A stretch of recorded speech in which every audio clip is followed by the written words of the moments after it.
हम छोटी छोटी परेशानियों से घबरा जाते हैं, डर जाते हैं, उनके सामने घुटने टेक देते हैं। और मैं आपको कहता हूं कि सिर्फ उसके सामने घुटने टेक, सारे हालात आपके सामने घुटने टेक देंगे। जो प्रसंग आपको सुनाने जा रहा हूं बहुत ही अद्भुत प्रसंग है, आस्था और विश्वास से भरा हुआ प्रसंग है। बड़े ध्यान से सुनिएगा, सुनकर आपका दिमाग हिल जाएगा। हरे कृष्ण दोस्तों, मैं हूं अनुज शर्मा। नोएडा का एक परिवार, जय भारद्वाज और अनु भारद्वाज, दोनों पति पत्नी और बच्चे, ठाकुर जी के अनन्य भक्त। कोरोना का समय था, हालात बहुत गंभीर चल रहे थे, परिवार की स्थिति ठीक नहीं थी, पैसे खत्म हो गए थे, पैसे की आवश्यकता थी। कई दोस्तों से उधार मांगी, लेकिन उधार नहीं मिली। एक दोस्त को मजबूरी आन पड़ी।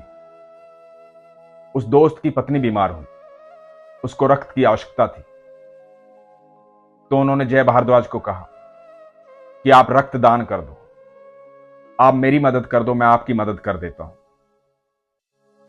जय भारद्वाज जी ने अपने दोस्त की मदद की, रक्तदान कर दिया। बदले में 5,000 रुपए मिले, जिससे घर का खर्चा चल सकता था, राशन पानी आ सकता था, गुजारा चलने लायक पैसे आ गए।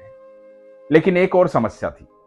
समस्या यह थी कि जय भारद्वाज जी की बचपन से ही की किडनी थी।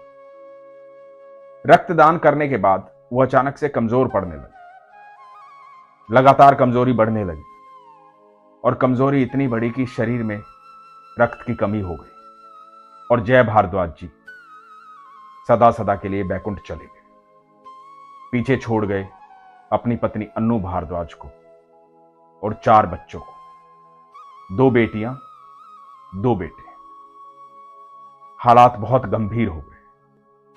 पूरा परिवार ठाकुर जी का अनन्य भक्त, आस्था और विश्वास प्रगाढ़, अद्भुत प्यार करते हैं ठाकुर जी से, लड्डू गोपाल की सेवा करते हैं, बहुत प्रेम करते हैं। सब कुछ ठाकुर जी पर छोड़ रखा था।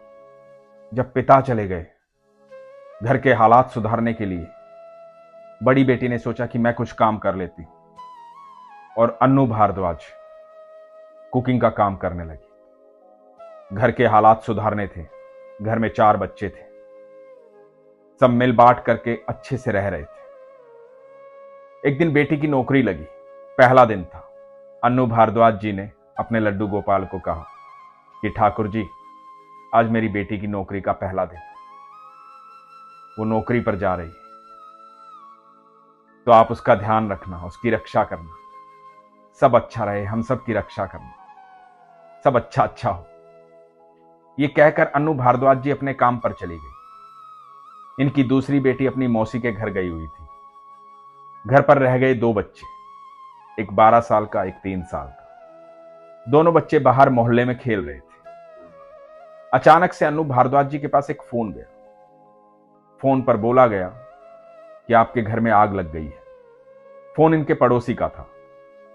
अनु भारद्वाज जी भागी भागी अपने घर पहुंचे।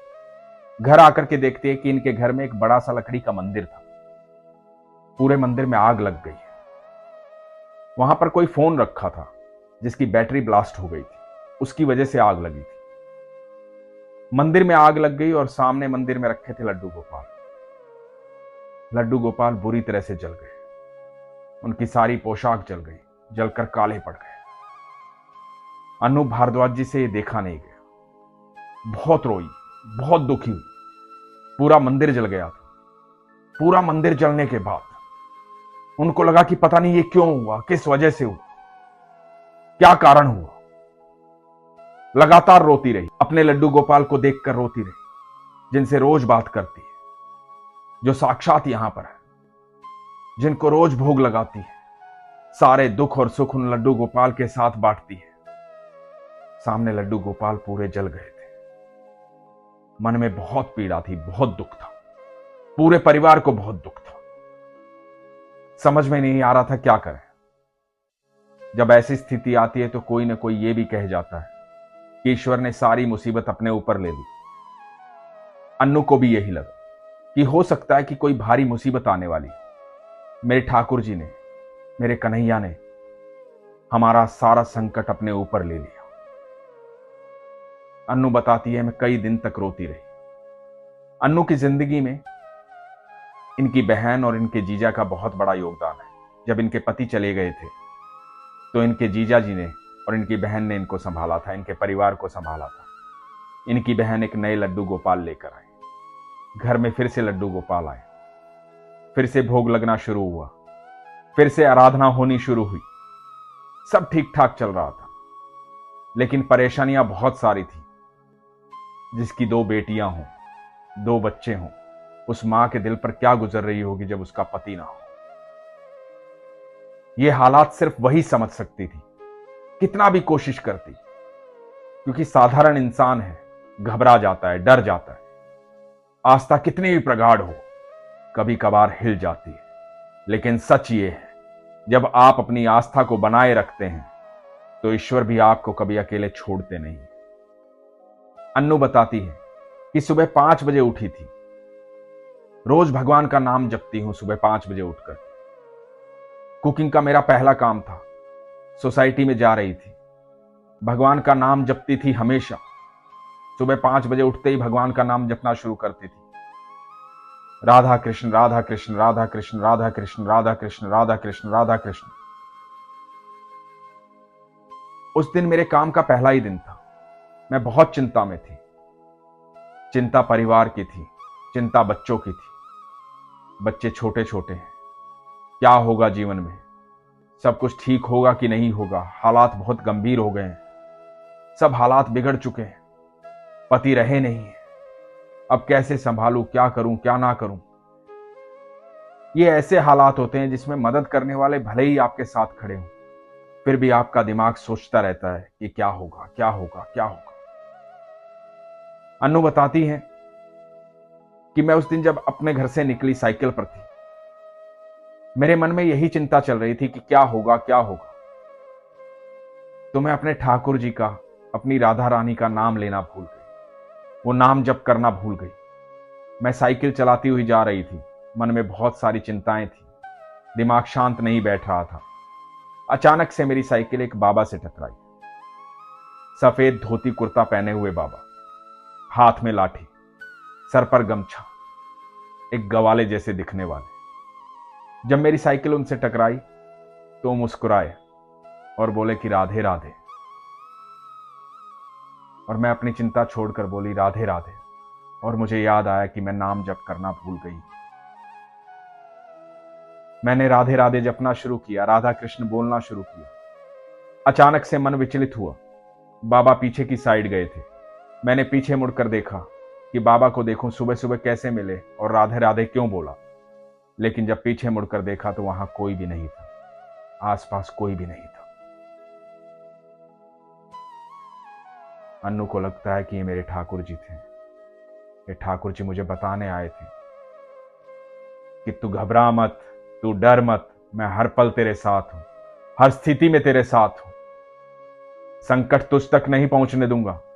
संकट जब भी आएगा तो उसे पहले मेरे पास आना पड़ेगा। और दुनिया में, अनंत ब्रह्मांड में कोई ऐसी स्थिति नहीं, कोई ऐसी नकारात्मक ऊर्जा नहीं जो आकर के ठाकुर जी से टकराए। कोई ठाकुर जी को पार कर कर आप तक नहीं पहुंच सकता जब आपकी आस्था, आपका विश्वास प्रगाढ़ होता है। आप ठाकुर जी के नाम में रमे रहते हैं।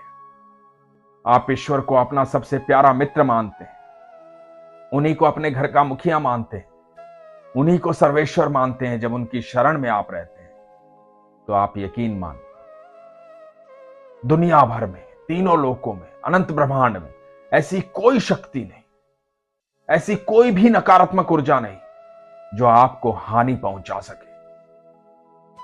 हमसे पहले हमारे ठाकुर चलते हैं, हमसे आगे हमारा ठाकुर ध्यान रखता है कि उसका बच्चा कहां जा रहा है, कैसे जा रहा है। जैसे हम अपने बच्चों का ध्यान रखते हैं, वैसे वो इस अनंत ब्रह्मांड का ध्यान रखते हैं। वो हमसे अनंत प्रेम करते हैं, इतना प्रेम करते हैं, इतना प्रगाढ़ प्रेम करते हैं जिसकी हम कल्पना भी नहीं कर सकते। जब हम उनकी शरण में होते हैं, ना कभी डरते हैं ना घबराते हैं। हमें किसी प्रकार की कोई हानि नहीं होती। जब हम उनके सामने घुटने टेक देते हैं तो सारे हालात हमारे सामने घुटने टेक देते हैं।